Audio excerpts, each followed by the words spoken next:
What's up, YouTube? My name is Dawn, and I live in a box van. And I love Star Trek. Now, I've always been a bit of a nerd, but I was in my own head not that much of a nerd, because I was at least a Star Wars fan and not one of those weird Trekkies.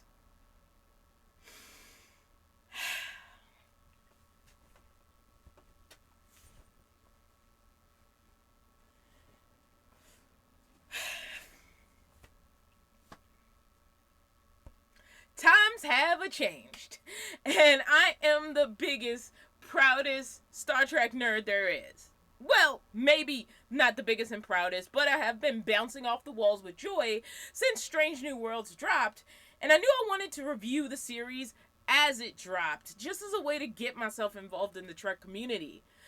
And while I believe a fan is anyone who loves something, no matter for how long, I do think how and why you are a fan of something gives you a certain context. In this case, I do not have years of deep history with Star Trek. I do have some history. I was an 80s baby after all. So I grew up with these vague memories of Star Trek being on TV, but as far as seeking it out and watching it, that just hadn't been a thing for me. Until I started watching Jesse Gender on YouTube, who is possibly actually one of the biggest Star Trek fans on the whole platform.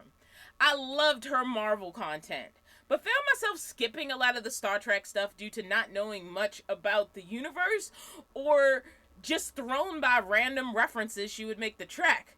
And Jesse can find a way to reference absolutely anything and connect it to Star Trek. So, midway through last year, about-ish, I kind of went all in and decided to watch all of Star Trek. And as of today, I can say, I've seen all of Star Trek. Yes, all of it. Every series, all the movies, including the Kelvin films, and of course, all of NuTrekkie. Lower Decks, Discovery, Picard, Prodigy, and absolutely all of the short treks. And I feel like I found the community I didn't even know I was missing. I think it is actually good to be a new Trekkie because I have more reverence for its cultural impact than nostalgia for this imaginary perfect thing that I watched as a kid. So with that context, let's talk about Strange New Worlds, the newest entry in the Star Trek catalog.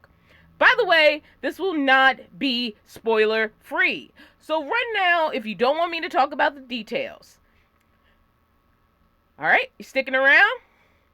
Okay, so the first thing I'd like to note is I absolutely love the opening theme to Strange New Worlds. Discovery was really bold in trying to separate itself as a new generation of Star Trek, and I think that boldness was needed if Star Trek was going to be rebooted for a new generation, but some elements I think went too far. But that mostly belongs in a video about Discovery and how I think it was a bit too try-hard to distinguish itself in the first season.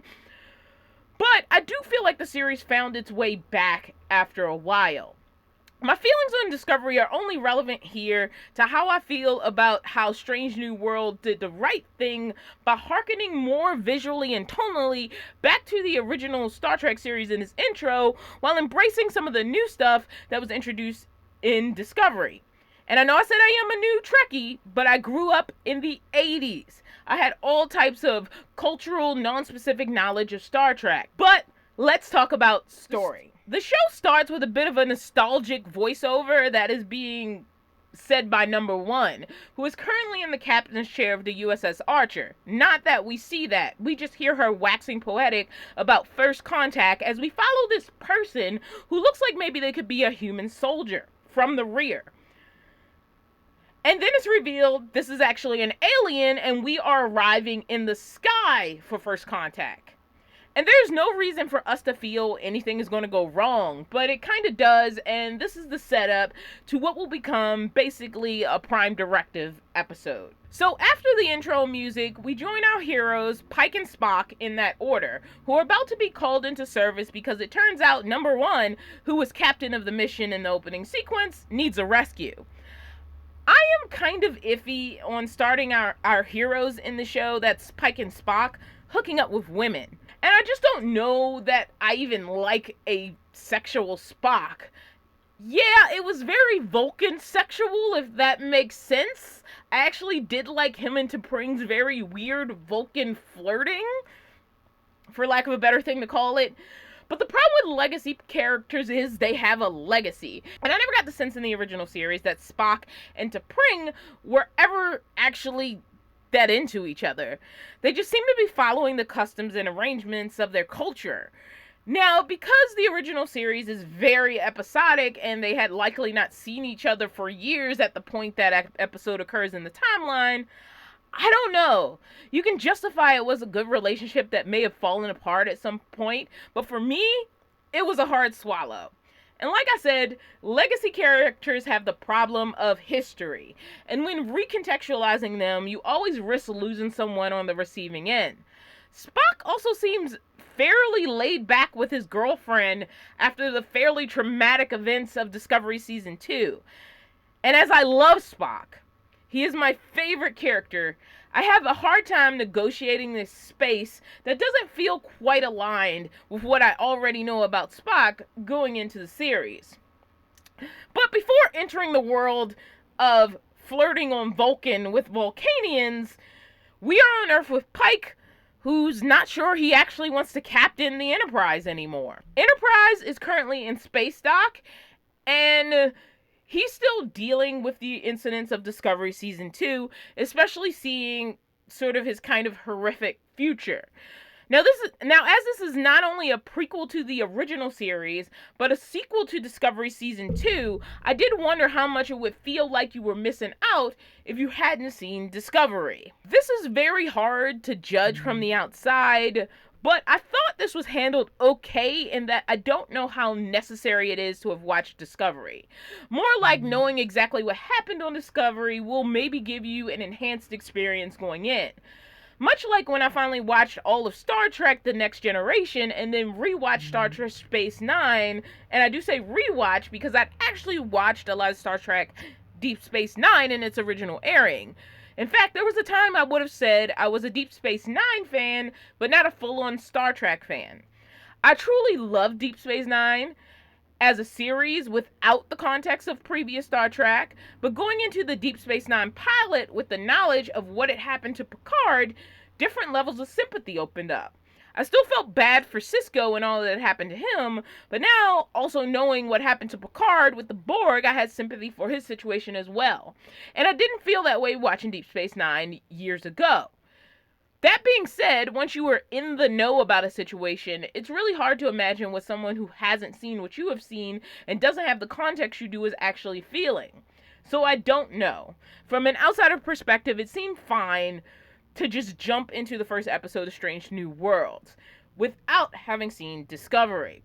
I mean, you get that something bad happened and it affected Pike, and they give you tidbits on what this is throughout the episode without recounting everything in this big word vomit of exposition, which is the right way to write. I'd be curious, though, to hear from someone who hasn't seen Discovery Season 2 or The Cage or anything with Pike in it and is jumping into Strange New Worlds fresh, because I just can't have that kind of perspective anymore, and I'm really, really curious about it. But anyway, it's clear Pike needs motivation to get back into the flow of space travel, and this comes to him via Star Trek's latest controversy, Robert April, who flies in to chat Pike up about going on this rescue mission for number 1. And I love Star Trek scenes like this. When Robert April arrives and Pike is just hanging out on this piece of land we could find today, that contrast is something that feels very real. That's how technology actually works. A lot of times when we see things set in the future, we just see the world completely change. But the truth is, even today, you can find a truck that was made in the 80s parked right beside a modern hybrid car. So you do have these moments of new technology crossing old technology, and it's just a part of technology development over time, because people don't get rid of their old things usually until they break, unless there's one of those people who really wants the upgraded thing. And one of the things established in The Cage is that Pike has this affinity for this sort of pastoral lifestyle, this sort of like old worldly, sort of like chilling in the forest with his girlfriend and riding horses type thing. And so it was nice to see that up against the other passion in his life. I'm assuming if he's joined Starfleet, which is space travel. And I just thought that was a really, really cool scene. But getting back to the controversy that is Robert April, who Pike calls Bob, which I found kind of funny. If you don't know, Robert April did appear in the animated series, which has always had a gray relationship with canon anyway. But in the animated series, he was a white man. So there was this big deal made about a black man being cast in the role. But it was literally one appearance in a piece of media that has been debated in canonicity over time. And I honestly am not bothered by it. Now, you could say this because I'm a NuTrekkie. On one hand, I don't want this series to wrap itself in legacy characters as callbacks. It's just not necessary. I wanted to give us new people as well, like Ortega's. I want to know more about Ortega's because there is no legacy baggage to reconcile. This is just a new character to experience. One of the big problems with Michael Burnham in Discovery is I feel the series was a little try-hard in making her not only adopted by Vulcans, but adopted by Sarek, making her Spock's sister. And Sarek seemed to be devoted to her for some reason. Like, it was a little much. I like Discovery in the grand scheme of things. I actually don't hate Michael Burnham, but it was a little much and a little try-hard. In that same vein, I don't need to see Pike build Kirk's Enterprise with Kirk's crew. We already have young Uhura, who is absolutely adorable. We have a young Nurse Chapel, who I have mixed feelings about that I'll talk about later. And we have Dr. Mbenga, who made all of one appearance in the original series as one of the doctors on Kirk's Enterprise. Who knew there was anybody else besides McCoy? What I hope they avoid is preloading the Kirk era too heavily. That's what the TV show Gotham did with Batman's villains, and it eventually backfired because it kept making Batman characters big deals in Gotham while Bruce is still this snot-nosed kid. And I don't want a show just digging through the Star Trek archives for references. So getting back to Robert April, there is nothing in this episode that requires this admiral that shows up to be the Robert April that has been mentioned in Star Trek past, except for the callback. But on the flip side, I think all the vitriol about a black actor playing Robert April is mostly bad faith arguments from people who vaguely remember Star Trek. And Star Trek is nothing if not occasionally inconsistent in its details. If they cast a good actor, quite frankly, a guy who appeared once and happened to have been white in that appearance doesn't mean anything to me. Star Trek has literally rebooted whole alien races as far as what they look like. And no, this isn't a Klingon rant. I could do a whole video about a Klingon rant. But let's look at the Trill, who appeared in literally one episode of The Next Generation. And when they made Deep Space Nine, they were interested in bringing back this alien race, but decided to change the look for completely stupid reasons. I mean, it was literally arbitrary. They thought the actress was too attractive to have her face covered up by this big, head thing all the time, and so they went to the simpler dots, and since then, that is what the Trill has looked like. The choice was made for aesthetic reasons. A whole alien race that had been introduced and had a feature episode was rebooted. Just cuz. And after a while, you go, fine. Like, it's not as big a deal if, like, they said, Picard had never been a Borg. Like, that would be a big deal. But nobody's doing that. It's just literally an actor who happens to be a black man and is actually good in the role. I can get over it. Also, at this point in canon, we are accepting that this Spock is the younger version of this Spock. But then he gets older and becomes this Spock, and after a shave and a haircut, this is Spock, before suddenly becoming this Spock again. And he also looks like this in a parallel universe. And in just accepting recasting, if you do accept it, which you have to watch this show, it's gonna get a little weird because of the spot in the timeline where all this stuff is falling. It's in between a lot of stuff that's already been put out there. And in order to open up this part of the timeline with our new actors, some grace and imagination is required. So Pike is pretty much ordered to go on this rescue mission for number 1, and he's feeling unsure about having seen his death. So he's pretty much entering this mission a little bit down in the dumps and not really into it. I actually think Anson Mount's Pike during this moment is less pouty than Jeffrey Hunter's Pike was in the cage. Like, Jeffrey Hunter's Pikes just seemed burned out on the job and ready to throw in the towel, where I'm not getting that sense with Anson Mount.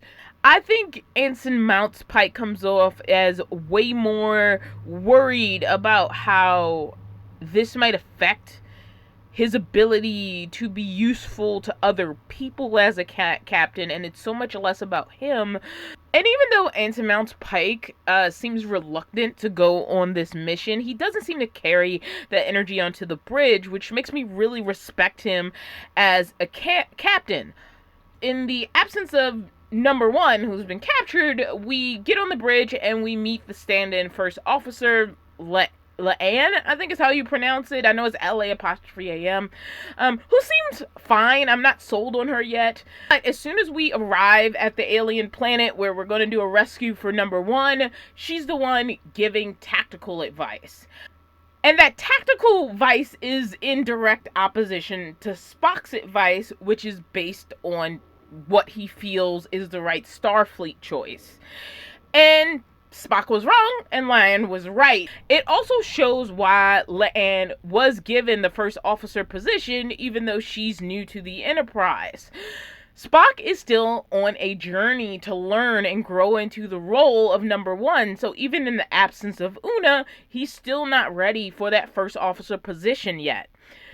And this gives us a reason that maybe he's not there yet. And that's not to diminish Spock, who is still intelligent and, worthy of having the science officer position on Enterprise, but just not the first officer one.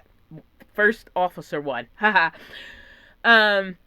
Speaking of first officers and the whole number 1 thing, it's really funny fast forwarding ahead in the story when Pike finally finds number 1 and he has both Una and Leanne in the same room and he just says number 1 and they both kind of reply and he says the original one.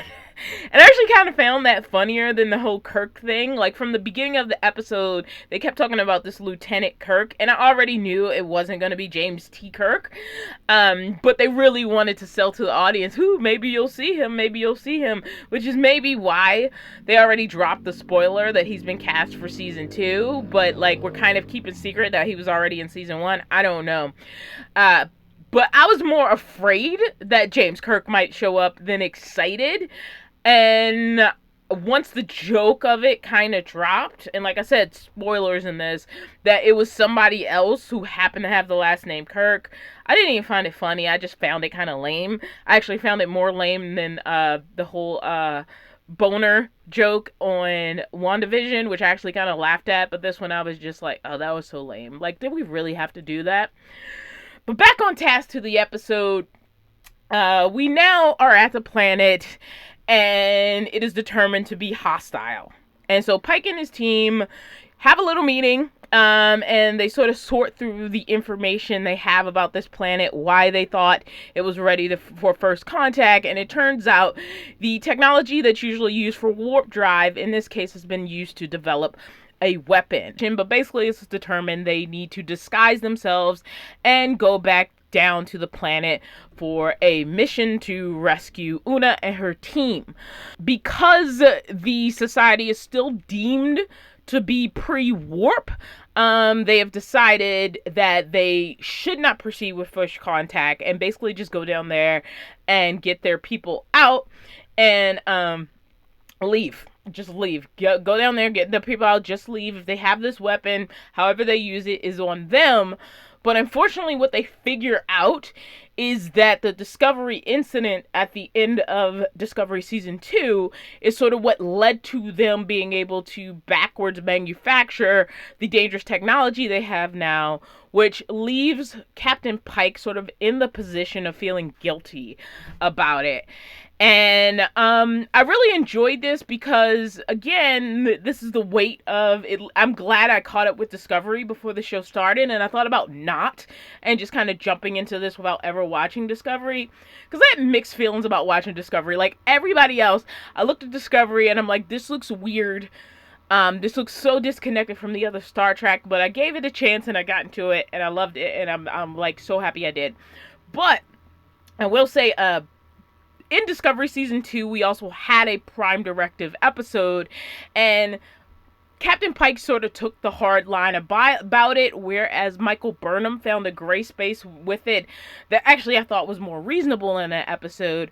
But the interesting thing is here, where he's feeling some guilt for at least being partially responsible for this weapon these aliens have developed and are possibly going to use in the Civil War. He feels like he can't leave without doing something, even if it violates the Prime Directive, which it's important to know at this point is being called General Order 1, which it always has been, but it's also been called the Prime Directive. It's the first, like, big, most important general order of Starfleet.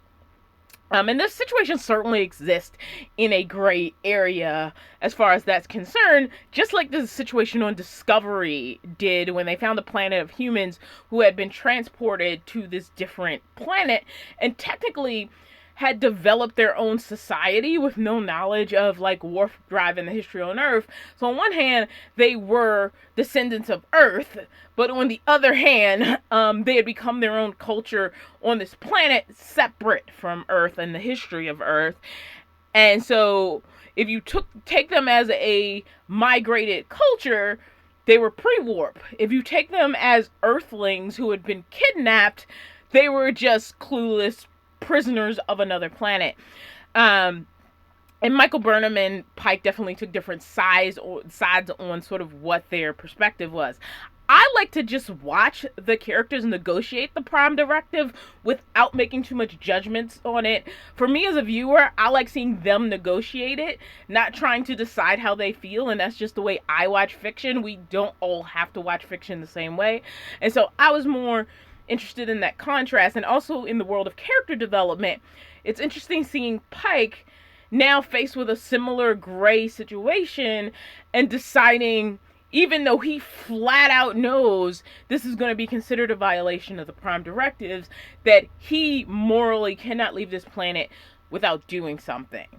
So plot details: Una is rescued. They actually make it all the way back to Discovery. There's some silliness with some aliens that they beamed up to the ship, and they were supposed to keep them, like, knocked out. We meet Nurse Chapel, but I want to do a little character section at the end where I talk more about Nurse Chapel. We meet Dr. Mbenga, who honestly doesn't do much in this episode. He's there. He's fine. He goes in the he's fine pile. And I don't really consider him, I consider him a gray legacy character, not a hard legacy character. I feel like Nurse Chapel, Spock, Uhura, they all have harder histories from the original series than even Pike does. Pike is almost a gray legacy character. Most of Pike's history at this point is coming from Discovery, not The Cage or The Menagerie, which is the only 2 episodes in the original series, one of them an unaired pilot, where there is a Pike. So yeah. So at the end of the day, like, Pike decides to beam down to the planet and sort of have a discussion with these guys, and I love that scene. Like, I am very not straight, and the moment that Pike sort of beams down, and he has kind of that goofy look, and he kind of introduces himself before, like, really going on this speech, basically, about Earth's history and how, like, this planet is maybe heading in the same disastrous direction. Like, I really love that scene. I love that moment. And it's one of those moments where it's really a negotiation of the letter of the law versus the intent of the law when it comes to General Order 1 or the Prime Directive. And I just kind of love the scene. I love, showing that history, showing where they could go, and sort of it also being a reflection on us and where we could end up if we allow ourselves to sort of go in this direction ourselves at our present time in history. Because at least in the Star Trek timeline, they've shifted around some things with World War III and possibly the eugenics war that might be coming up, to make a statement on where we are now. And unfortunately that does mean, again, sort of maybe playing spongy with the previous established timeline of Star Trek. But Star Trek, to me, has always been more about making a commentary on where we are now and where we could end up if we don't change some of our bad behavior that is present in the world now. And so I really enjoyed that moment, and as much as it was a speech to the aliens, it was also a speech to us. I was also glad that while we were interacting with this alien planet, we were acknowledged as the aliens, we being the people on the Enterprise, most of which are human.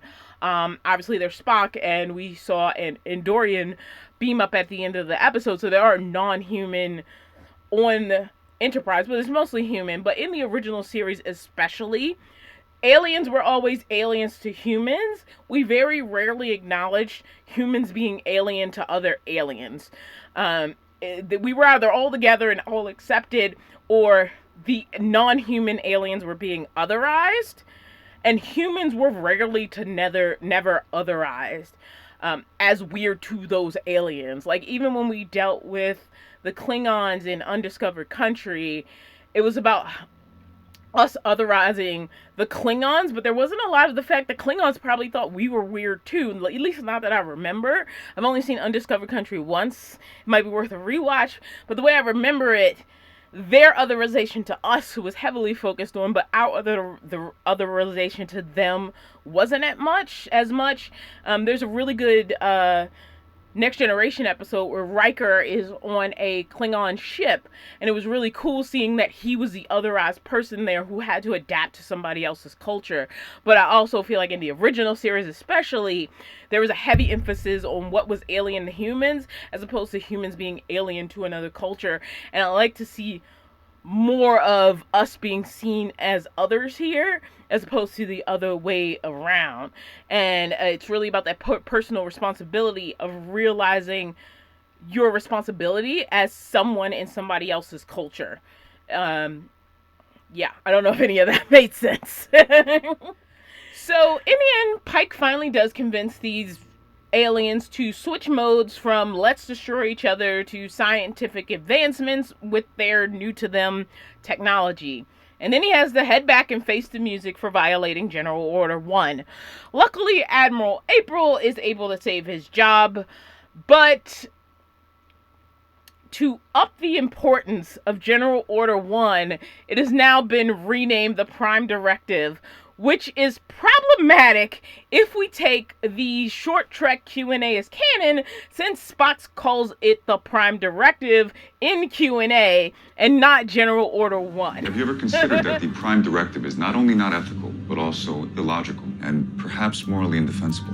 No, Spock, I have... But all things being said, I like that this was a pretty self-contained adventure plot, which is certainly something Star Trek fans have been asking more of after the season-long drags that were Discovery and Picard. With some of those drags being more successful than others. I mean, I like most of the seasons of Discovery with a few exceptions. I actually did like the first season of Picard more than the second season of Picard, but overall like Picard less than Discovery. I did catch up on Picard just in time to finish the last few episodes in real time, so with the rest of the world, and yeah, definitely Picard season 2 is my least favorite season of Star Trek. Now that we've talked about the plot, there's actually something more I want to talk about, especially since this is the first episode in a new series, and I want to talk about character. Mainly I want to talk about characters from Star Trek of the past. As previously stated, I am more excited for whatever new faces we meet in the series as opposed to name calling back to crew members of old. But it's hard to watch this show and not compare and contrast with the characters of old that are being reinvented here. Once again, Spock is my favorite character. I like all of the Spocks. Like, I haven't really had any big issues with the Spocks after Nimoy. Of course, Nimoy is the classic. If you love Spock, you love Leonard Nimoy. But when it comes to Strange New Worlds, except for that T'Pring weirdness that just I am having a hard time reconciling, I am mostly all in on Peck Spock. I love him. I really have no major complaints. I actually am super interested in the Pike-Spock relationship and how it evolves and how it will be different from the Kirk-Spock relationship. I feel like Kirk and Spock were more peers, whereas the Spock who arrived on the Enterprise with Pike was very much a green young man, and that puts Pike more in a mentor role. But this also isn't the new arrival Spock who was featured in the short track Q&A. I already said I love that, so and that short got me so excited for this show. Like, I wanted it to keep going. But that being said, this is post-Discovery, so Q&A has happened, the Cage has happened, all of the events on Discovery has happened. This Spock has matured quite a bit, but he's still not quite the Spock we're going to meet in the original series. And a lot has happened to bring Pike and Spock together. They have information on each other and have experienced things with each other that others on the bridge haven't experienced, including Pike's first officer. And it will be interesting. It'll be very interesting to see how that plays out, how their relationship evolves, and all of that. Speaking of number one, who has now has a name, Una, and Spock, we are in this interesting position of having Spock on the bridge and him being a little further down the pecking order than he was in the original series. I am really looking forward to seeing what his relationship with number one is like, because it's all about Spock. It's all about Spock. The Q&A episode, yes, I'm going to keep talking about it because I love it, in a way is a bridge point to a weird, incongruent moment in early Star Trek. Namely, in the Cage, the Vulcans as a culture hadn't quite been conceived yet. When they shot that first pilot, that is. So Spock is seen smiling and seems to have a more open relationship with his emotions. While Spock in the Cage is younger than Spock in Strange New Worlds, he is older than Spock in Q&A. In addition, number one in the Cage, who didn't have a name at that point, was this very stoic character, in a way very much like how Spock would turn out to be. Unfortunately, there were these sexist implications in the unaired pilot that this stoic sort of nature about her made her less of a woman or unappealing as a woman or something. It was really weird how that came up, I think, like twice in the pilot.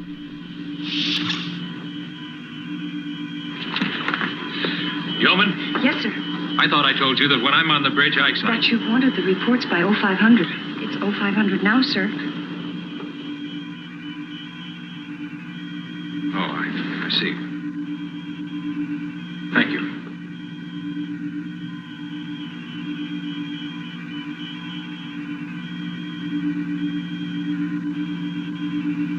She's replacing your former yeoman, sir. Now, she does a good job, all right. It's just that I can't get used to having a woman on the bridge.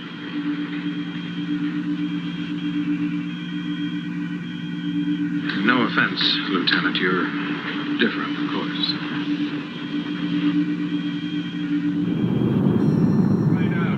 Each of the two new specimens has qualities in her favor. The female you call number one has the superior mind and would produce highly intelligent children. Although she seems to lack emotion, this is largely a pretense. She often has fantasies involved.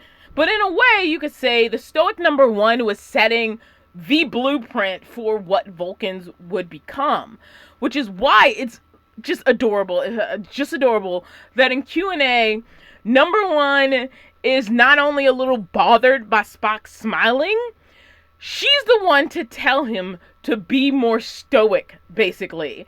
Number one, a human, is actually telling him to turn up the qualities we associate with being Vulcan. And I don't know why that just makes me so happy. And maybe it's because I understand, sort of the context of it was a pilot and it got reworked. And so the qualities that were maybe associated with a first officer once Spock was put in that role were even more emphasized in him, which created the Vulcans in a way. Even though there actually is a real world explanation for the change in Spock embracing emotion in the cage. One of the reasons for the shift in the Spock character when you came on board was because when I was working with Jeffrey Hunter was a very internalized actor, very fine actor. This was his style of work. There's an old joke about two actors preparing to play a scene, and one says to the other, what are you going to play in this scene? And the fellow says, I'm playing nothing. The other one says, no, you can't play nothing, I'm playing nothing. So here's Jeffrey Hunter playing this quiet, internalized performance. And I felt the need to help drive something in opposition to that. Right, Otherwise, right. we're both playing nothing. All of this is to say, number one and Spock are really similar and different at the same time. And I really look forward to seeing more Spock number one scenes as the show goes on and just really getting to know number one in general. She was kidnapped for most of the first episode, so there wasn't really much to capture about her here, which is why I focused so much on Q&A, because that was basically a Spock number one episode. Anson Mount shows up at the end as Pike, but the episode was really theirs and seemed to be a play on sort of the contrast between what happened in the cage and who Spock eventually was in the original series. And so yeah, I'm just looking forward to it. I'm not going to go any more about it because I want to talk about another person I'm looking forward to getting to know, and that is our new young prodigy, Uhura. I love that she was acknowledged as a prodigy, and when she turned around and smiled, all I could think was like, oh my god, you are the most adorable human. I absolutely love you. I mean, like, Uhura just stole my heart every time she was on screen. And I have to say, it was actually kind of a disappointing experience when it came to Uhura going back to the original series, because I remembered her as far more important than she actually was. And that's not to say anything bad about Nichelle Nichols. Nichelle Nichols was incredible. The writers gave her nothing, like literally like nothing. They tried a little bit in the beginning, but you could see where it fell off. Like if you were not broad strokesing Star Trek, but really paying attention to Uhura, you could see the moment where they kind of fell off and they stopped trying a little bit. Now, from what I've researched and looked into, there were plans and episodes where Uhura was supposed to have more of a featured role, and they either fell by the wayside or were rejected or were edited to feature another character or put another character in a more prominent role because they felt like those were their money-making characters, and it kind of didn't feel like Uhura was worth to risk to give her this more sort of space in the episode. And so I was really happy with a casual emotional intelligence they gave her in this episode when one of the aliens that they had beamed up to the ship obviously woke up, was in distress on this strange alien vessel, and then tried to escape. And while running down the hall and, running through the ship, this alien runs into Uhura, and Uhura kind of relates to him on a cultural level. And I think that's, again, going back to things they haven't emphasized that are strengths in the roles that these characters are in that haven't been emphasized before. I really like that. Hoshi in Star Trek Enterprise was also a linguist and a very talented linguist, but we never really saw sort of the skills beyond being a linguist. It was just, she's really good with figuring out languages, and that was sort of the end of what made her a prodigy. But with Uhura, we see her relate to this guy on a cultural level, pulling out a cultural reference to sort of calm him down. And in a communications officer, you'd also want that. And so I love that they gave her that scene. I thought it was really cool. It also provided a huge contrast with Nurse Chapel, who I'll talk about a little bit more in a minute, who has like almost the exact opposite personality. Like, Uhura was very cool, calm, handling the situation, and Nurse Chapel comes in a little more so it was one fun seeing that contrast, and that's not to diminish Nurse Chapel at all, who's a very intelligent, awesome character. But it was nice to see that contrast. It was nice to see something in a communications officer that wasn't just, I can figure out languages. Also, while the Kelvin timeline tried to give Uhura more the due, in the end, she almost completely devolved into the love interest. And I hope they find a good balance between what they were trying to accomplish with the Kelvin Uhura and the original series Uhura. I'm also hopeful that they will actually explore a relationship with Spock, and I am not talking about a romantic one. I would just like to see that they have some camaraderie leading up to Kirk's Enterprise, and that they don't just stay strangers to each other through Strange New Worlds. I'm actually very interested in that, because early on there was some promise with that relationship with Spock. While they obviously never had a full-blown romantic relationship like the one present in the Kelvin timeline, Spock and Uhura had a couple of moments of like flirting in the original series, or at least Uhura flirted with Spock, and he kind of sat there kind of cute and nervous. Uhura, your last subspace log contained an error in the frequencies column. Mr. Spock, sometimes I think if I hear that word frequency once more, I'll cry. Cry? I was just trying to start a conversation. Well, since it is illogical for a communications officer to resent the word frequency, I have no answer. No, you have an answer. I'm an illogical woman who's beginning to feel too much a part of that communications council.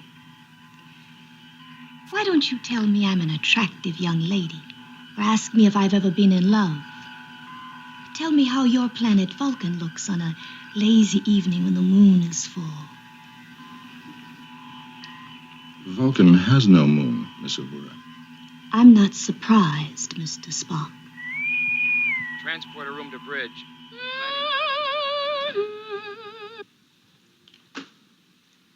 I'm sorry. I did it again, didn't I?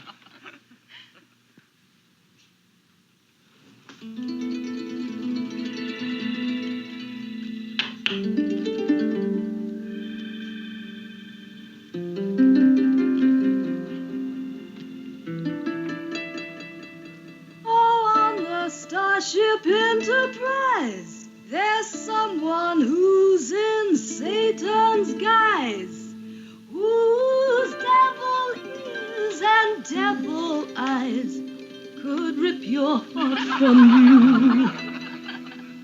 At first his look could hypnotize, and then his touch would barbarize. His alien love could victimize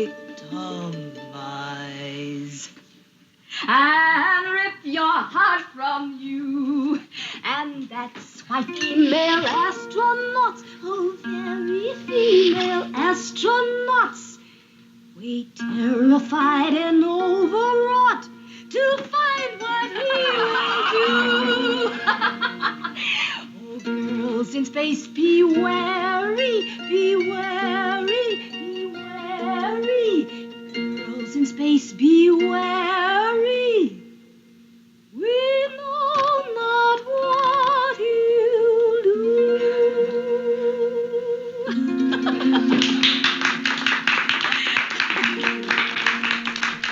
This flirtation was apparently an abandoned plot thread from the original series that was considered early on. So that whole Kelvin, Uhura, Spock stuff did not come out of nowhere.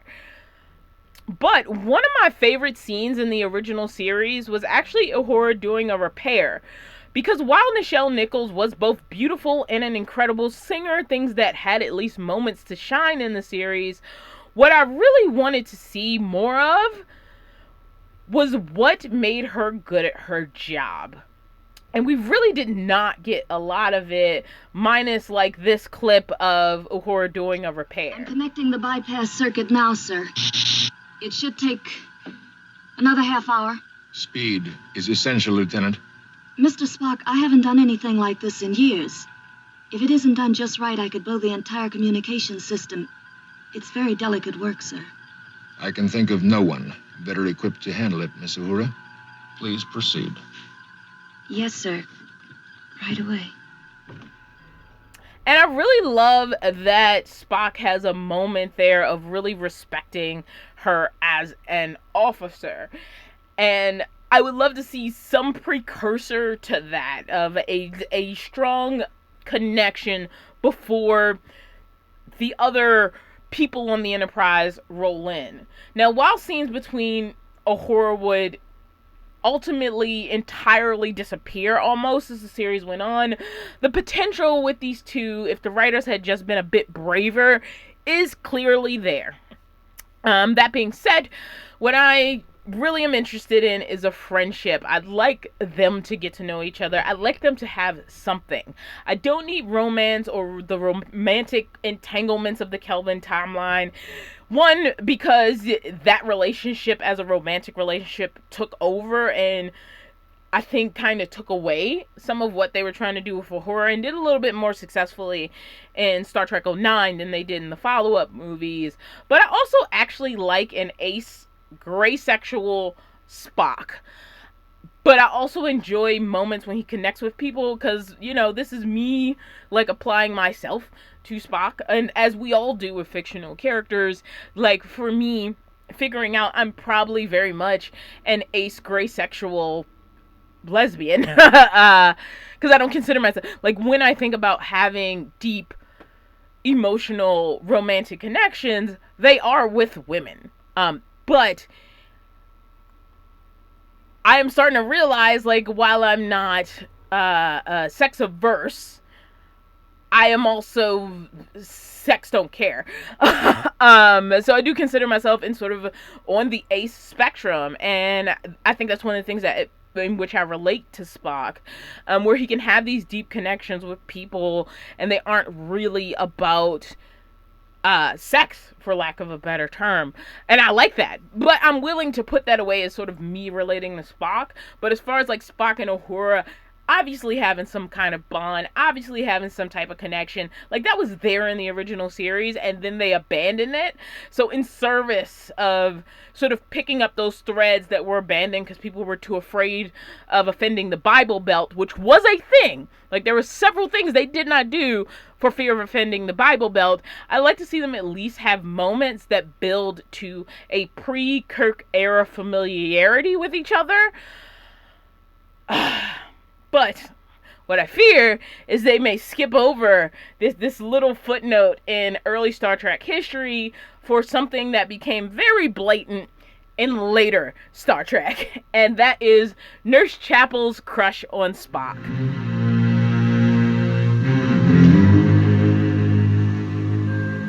Miss Chapel. Yes, Mr. Spock? I had a most startling dream. You were trying to tell me something, but I couldn't hear you.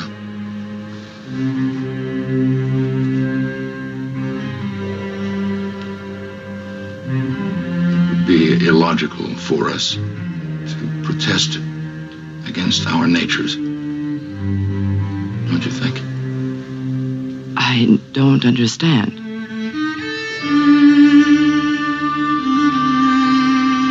Your face is wet. I came to tell you that we are bound for Vulcan. We'll be there in just a few days.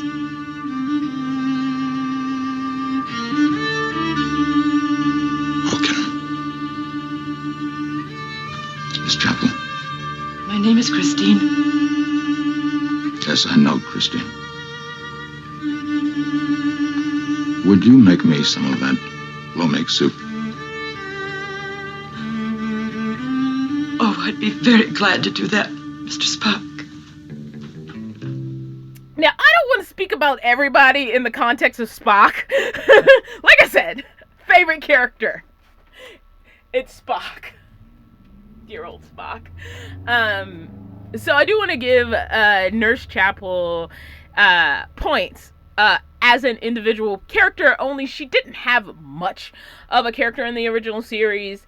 To be honest, in general, I have weird feelings about this Nurse Chapel lining up with later Nurse Chapel in the original series, mostly because this Nurse Chapel, to be honest, seems, well, cooler and smarter than the Nurse Chapel we meet on Kirk's Enterprise. I really like her, and I have almost neutral to no to negative feelings on the Nurse Chapel in the original series, and I almost have to compartmentalize this as a completely different character from the other Chapel, because I feel like the worst thing that could happen to this Nurse Chapel is ending up basically McCoy's glorified assistant. like, and this character seems so strong in her own knowledge and identity in just this first episode that feels like just a horrible fate for this character in the future. See, I can speak about her outside of her obvious thirst for Spock. Do not back down. I can't control it. It's good to get mad sometimes. It makes you human. It's just, I feel bad just because when I think about the Nurse Chapel from the original series, she just didn't seem that high up the food chain. She was some nurse who applied for Starfleet and she ended up on the Enterprise and she did an okay job. Like, that is Nurse Chapel to me. And this Nurse Chapel just seems so leagues above that Nurse Chapel. It's just so hard. And the problem with legacy characters is that legacy characters have a legacy, and so you can't help, if you've seen the other stuff, but to think about those associations and try to give them some linear space. You can't really divorce from them, and that's why I hope we don't get a parade of legacy characters, because I know it will interfere with my viewing experience. And if we do, I prefer gray legacy characters like Robert April, where I don't have any like heavy feelings about them. Or even Dr. Mbenga, who again, I don't have any heavy feelings about. He was a one-off character in an episode one time. And I don't mind sort of going in crazy directions. The more established history a character has, the harder it is to do a prequel on that character. And that's just the way it is. As far as like other legacy characters who have names, they're all gray legacy characters. They're not like hard legacy characters. So Robert April, don't care, have fun with him. Dr. Mbenga, don't care, have fun with him. Spock, you're already doing a good job, so keep doing it. Pike, I love him. I love him. I could go back and watch all of Discovery, like season 2, and enjoy it all over again. I am looking forward to the adventures moving forward. This show seems incredible and really ready to take me on an amazing trip to seek out new worlds and new civilizations to boldly go where NuTrekkie has not gone before. And I'm going to try to review episodes more fast in the future for this. I just had so many thoughts. I needed time to process them. So if you've joined me for this probably very long video, we'll see how long it turns out. I appreciate you. I hope you're in for the ride for me. And one of the main reasons I'm doing this is just to have people to talk with Star Trek about. And so I look forward to seeing you if you've come, and talking with you in the comments, and seeing you as the season and the series goes on.